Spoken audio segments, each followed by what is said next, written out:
So do you dream of a life in which you can have complete control over your time and finances?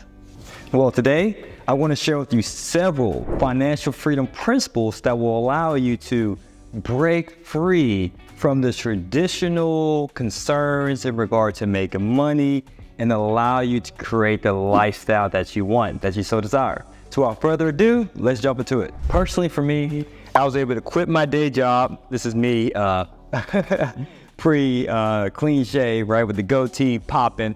But prior to actually quit my day job, I can remember that moment like it was yesterday. It was both terrifying and exciting at the same time. It was terrifying because turning in that 2 weeks notice to my boss, to my supervisor, it was scary because I really didn't know what would happen next. I didn't know what was around the corner, around the bend, right? Of course, I can be optimistic and hoping that it'll be green pastures from then on out, but there was still some apprehension, some fear lingering in the back of my head that, hey, JP, hey, Juan Pablo, are you actually doing a smart thing here? Is this a wise decision? So it was scary, right? Not knowing if my tenants will all move out tomorrow, right?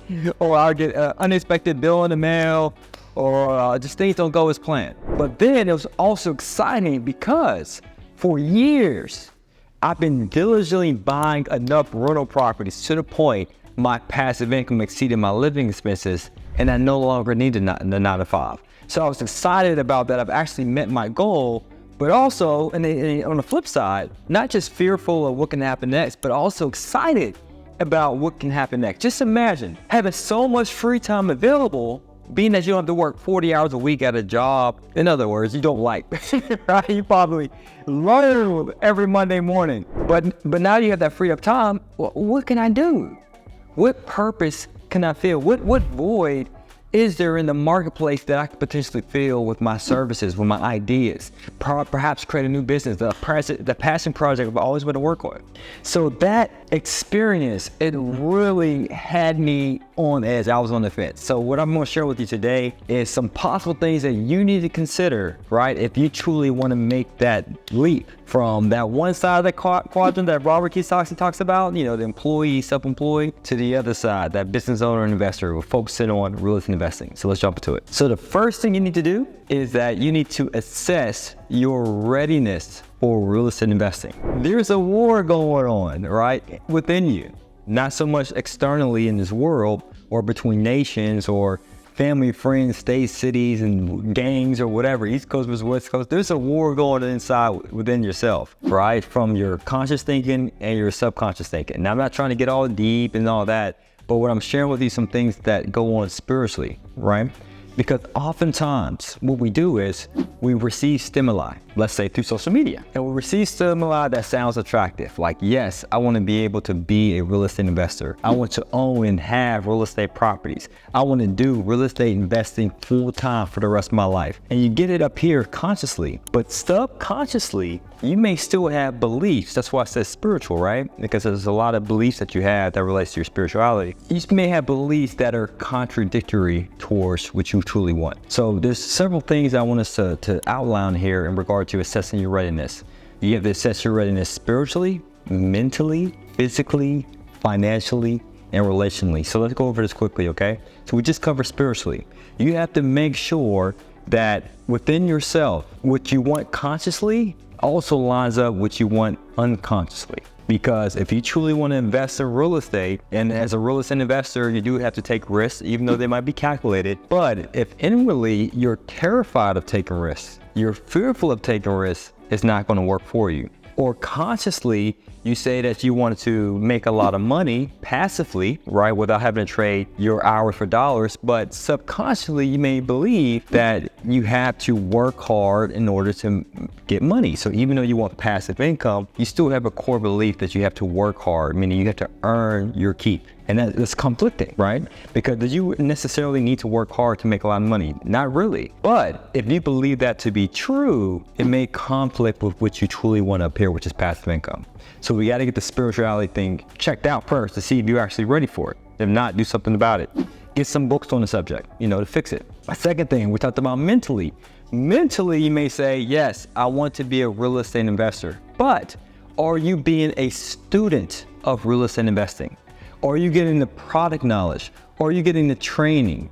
Are you getting the guidance, the mentorship, or what have you to learn the real estate investment game, right? Or are you that type of person who says, hey, I'm an action taker, I'm just gonna dive in with little to no research or little to no training on my part? If so, don't get me wrong, you may learn the game of real estate investing, but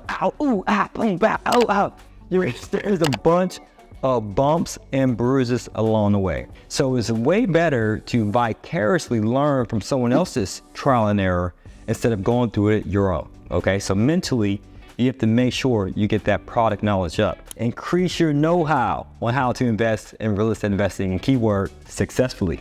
All right, so we talked about spiritually, we talked about mentally, let's talk about financially. Now, you might be thinking, well, I do have some money or I don't, or I do have the credit, I don't. Whatever your case is, you have to make sure you assess your readiness to invest. So for instance, if you don't happen to have the money available, that doesn't mean that you can't invest in real estate just because you lack the capital. All that means is you might have to bring in more time. Or if you say, well, I don't necessarily have the credit available. Well, if you do, then, if you don't, then no worries. You might have to leverage someone else's credit. So you might have to work on your network. Or you might say, hey, Juan Pablo, I actually have both. I got the credit, I have the money. Okay, well, that's excellent. So you might be financially capable, but are you able to leverage it? Are you able to get financing on a repeatable basis so you can buy properties on repeat? That's the key thing. Are you able to qualify for mortgages? Are you able to get qualified for other sources of financing, of capital to do creative deals? And if you are doing creative deals without needing money or credit, let's say lease options, wraparound mortgages subject to properties, that's great, or wholesale real estate. Do you know these strategies? That's the key. Now let's talk about physically. Now I'm not saying you gotta be in perfect health and have superhuman strength. That helps as a real estate investing, because when I found out that I was at one point in my life when I was a 9-to-5er, I was overweight. And I remember I had my older senior supervisor. He was a real cool, funny guy. And he was poking fun literally at my gut. Because I used to eat Dunkin' Donuts. We had Dunkin' Donuts on the bottom floor of our building. I used to get an egg and cheese croissant with the extra large coffee with all the sugar and blueberry syrup or whatever else they put in there. I used to eat it religiously. Then I was in New York, so I would go to the cart guy down the street. You know what I'm talking about? One of those halal guys that give you all the rice and beans and chicken. Well, rice and beans, that's more Dominican. I eat that too. But they would put everything, all the white sauce, the red sauce, they put it all on there for $5. I used to eat, I used to kill it. But guess what? I realized I would have a lot of mental fog. But once I start clearing up my diet, mental clarity, mental focus, I was able to zero in and actually put my all to a task to the point my results were better. And when I worked out, it enabled me to really improve in my business, okay? But outside of that, are you physically able to spend your spare time making yourself wealthy? Because many real estate investors say, yes, I want to do real estate investing, even though I have a full-time job, but they also have family, they also have other recreational activities, they run errands, they wear many hats, they hang out, which are all great, but they don't have necessarily the stamina to put in the extra hours towards real estate. And when the going gets tough, they get going. They're like, all right, this is too much. I didn't realize that real estate investing would be all this legwork up front. It is passive, the income, but the upfront work may not be passive initially. But you gotta make sure you push through to get through inertia so that way you can get the results you want. It's kind of like a car that's in neutral and you're pushing it, you might get some traction, some momentum, but you gotta exert a lot of effort. And then once those tires start rolling, then you exert less effort. It's the same thing with real estate investing. So you have to make sure you assess your physicality. Are you physically capable of actually using your spare time to make yourself wealthy? Let's talk about relationally. I'm not sure if you're married or if you have a partner, spouse, or what have you. You and he or she have to be on the same page, okay? Because if you're working a 9-to-5, let's say you're a dad, you're working a 9-to-5, you're picking your daughter up to and fro from school, you're also working out, you're doing all these things, you're spending time with your wife, but then you're doing real estate investing. Well, I'm glad you want to do this real estate thing, but I'm risk averse. Are you sure this is safe? right? So you have to make sure that you guys are aligned, okay? And the second thing I want to share about relationships is this. If you happen to lack certain things that's required to do real estate, as I talked about earlier, you might lack the credit or you might lack the cash or whatever. Are you able to build your relationships, build up your network, expand your circle of influence to be able to reach out to people, perhaps through partnerships, so that they can bring to the real estate investment table the things that you lack? So that's the first thing I recommend. Assess your readiness. The next thing I recommend is develop a real estate investment strategy. So before you actually develop a strategy, you have to be clear on your goals. If your goal is to exit the 9-to-5 in a certain period of time, it's important for you to entertain what real estate investment strategy will best help me get to that goal as quickly as possible. So for me, when I was working my 9-to-5 before I quit my day job, I entertained many different investment and also other just real estate industry strategies. I thought about, well, maybe I can become a licensed agent, or maybe I can wholesale deals, or maybe I can do fix and flip, maybe fix and rent, maybe buy and hold, single family, maybe buy and hold, multifamily.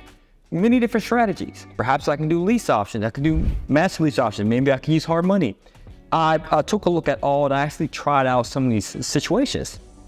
But the strategy that was conducive to my goal, that was in alignment, like we talked about, right? In full alignment, was the buy and hold multifamily strategy. Because I realized that if I can just focus on one single market and look at a particular type of deal, 5 units and up, so I can use creative financing like seller financing. It's easier to get partnerships to invest with me because multifamily is sexy, right? They rather invest with me on a multifamily than on a single family. And majority of the underwriting for commercial mortgage for multifamily properties, they focus on the performance of the property, of the asset, not so much the borrower or me. So they're not necessarily looking or scrutinizing my personal credit or my income and all that good stuff. They're really scrutinizing the cash flow from the property and its performance in that market, in that neighborhood, right? So that's what I mean. Getting clearly focused on what you want. So if I truly want as much passive income without exerting much work, meaning I'm only using my spare time to invest in real estate to make myself wealthy, then what strategy will yield the best results in the fastest amount of time? For me, it's multifamily, but for you and your market, it could be something different, right? Or you might say, hey, well, maybe I should invest out of state, because that's what I did. I lived in New York, and I'm sure you can guess, the price point of real estate is through the roof, pun intended. And so I realized that if I continue to invest in New York area, a duplex, a 2-family, I realized it would be too slow. So you want to make sure you set your passive income goal of how much passive income you need, and then determine what real estate strategy will get you there the fastest. So what are some of the strategies that I can share to help get passive income? So one of the strategies, I'm gonna focus on the strategy that worked well for me. Okay, feel free to do your research and test what I say with a grain of salt, but I'm gonna share with you what I experienced. The best result for me for buy and hold, for my goals, I should say, to get passive income, was the buy and hold strategy for multifamily properties. My sweet spot was 5 units to 20 units in a particular market. As I shared, I live in an expensive market. So I realized in order for me to buy properties on repeat, I had to make sure that I bought properties that were in a market that was safe, affordable, and produced great returns. Why is that? It has to be safe, because if you're buying properties in an unsafe area, more than likely it won't appreciate as you would like it to. More than likely you cannot attract an attractive tenant that you would like to if it's in an undesirable area, because desirable tenants that you want to have in your properties don't want to live in properties in undesirable neighborhoods. Okay, so the appreciation factor is important. So that way you can tap into that equity, that appreciation, pull that money out, that equity, and buy properties on a repeatable basis. Because my strategy was, I want to buy properties on repeat because I want to quit my 9-to-5. In order to do so, I have to buy properties on a repeatable basis. Okay, so that's the safety. The next thing is, we want to make sure we buy properties in markets that are affordable, right? If I live in New York and let's say a duplex, New York, Jersey City, shout out to people in Jersey City, but let's say a property in Jersey City, a duplex, goes for $350,000. And if I had to put a 20% down payment, being that this is a residential property, it's 2 units, right? 5 and up is commercial, and you can do seller financing, but with a 2 unit, you got to bring a 20% down payment to the table. And with 20% down payment on a $350,000 property, it's $70,000, not including closing costs and all that other stuff. There's property inspections and all that stuff. It doesn't include all that. And my salary at the time was around $35,000. So that's twice my salary. So I was forced to find a market in which I can buy properties not at $175,000 per unit. That's $350,000 divided by 2. But instead buy a property at $30,000 per unit. Meaning if I were going to buy a 6 unit, which is multifamily, and get the commercial mortgage, that would cost me around $180,000. And a 20% down payment on that is $36,000. And if I was able to negotiate seller financing where the seller brought half that down payment to the table, I'll just have to bring $18,000 to the table to buy that property in regard to the down payment that's needed, not including closing costs or any other costs. Comprende? Right? A lot of math there. But that's the process I took in regard to affordability. Because again, my main goal was I need to buy properties, that cash flow, on a repeatable basis. And then the third thing, high returns. Because you gotta think about it, right? If I'm buying properties on repeat, I might need to leverage other forms of creative financing. I might have to leverage debt. I might have to leverage partners. I might have to leverage private money or private lenders. I might have to negotiate seller financing. I might have to do what's called a capital stack and stack all of these different forms of capital together to acquire cash flowing properties again on a repeatable basis. So if I'm using various forms of financing, various forms of debt, creative financing, partners and lenders, all those things I just outlined, it's important that the properties I acquire cash flow like a mother lover. If part of my French, right? We want to make sure they cash flow greatly. Okay, I know that sounds corny, but I'm a dad. Dads have dad jokes. That's how it is. All right, so you have to make sure it cash flow humongously, and that's the word. All right, you can check it out. If it's not, who cares? But in order to make sure that you cash flow greatly, you have to follow this system. Now, the last thing I want to share is this: overcoming challenges and staying motivated. Because Einstein, who was one of the smartest people who ever lived, right? He said himself, he said, and I'm paraphrasing here, a person who doesn't try anything new is a person who never makes mistakes. So in other words, if you are trying something new for the first time, you're bound to make mistakes, all right? Now, if you make a mistake, you don't beat yourself up about it. You don't, oh, cry as me and cry a river and cry over spilled milk and all that. No, you take that lemon and make it into lemonade. Mistakes will happen, right? With or without a mentor. But having a mentor helps minimize this, not necessarily eliminates, but it minimizes the mistakes you make. And also he provides you or she provides you with that comfort that, hey, I've been there. That's natural. Hey, what do you expect? Things like this happen in this industry. Okay, the deal didn't go through. You think all of my deals went through? Okay, you got denied for a mortgage. You think I got approved for a mortgage every single time I apply for a mortgage? You think every single offer I submitted got accepted? You don't think any offer got rejected? Okay, your property, let's say, was vandalized by a tenant. Well, great thing, I meant for you to get vandalism in your insurance. And hey, do you think all tenants are the best? Of course, we wouldn't do proper screening, but things like this happen. Wouldn't you agree? So where I'm getting at is, having a mentor help provide you with realistic expectations and also comfort you as you're going through these tough situations, and also provide you with the guidance that you need. So outside of having a mentor to make sure you don't become demotivated, that you stay motivated through your trials and tribulations as you're embarking upon new territory, you also want to make sure that you feed your mind with positive things, right? Whether it's your faith, whether it's books, you want to make sure that you feed your subconscious mind your belief that you're a winner. Because Napoleon Hill said, woo, one of my favorite authors and favorite books in the whole wide world, read this book many times over. He said, there's a main difference between winners and quitters. Winners never quit and quitters never win. But guess what? They both lose. The difference is quitters quit and winners don't quit. So if you are a winner, if you really want to win in this game of real estate investing, then keep that in mind. Feed your mind up with this knowledge and find yourself a mentor. Now you discover the powerful real estate secrets to be able to say goodbye to the 9-to-5 and get to that other side of the quadrant, according to Robert Kiyosaki, right? The me and I, the business and the real estate investor.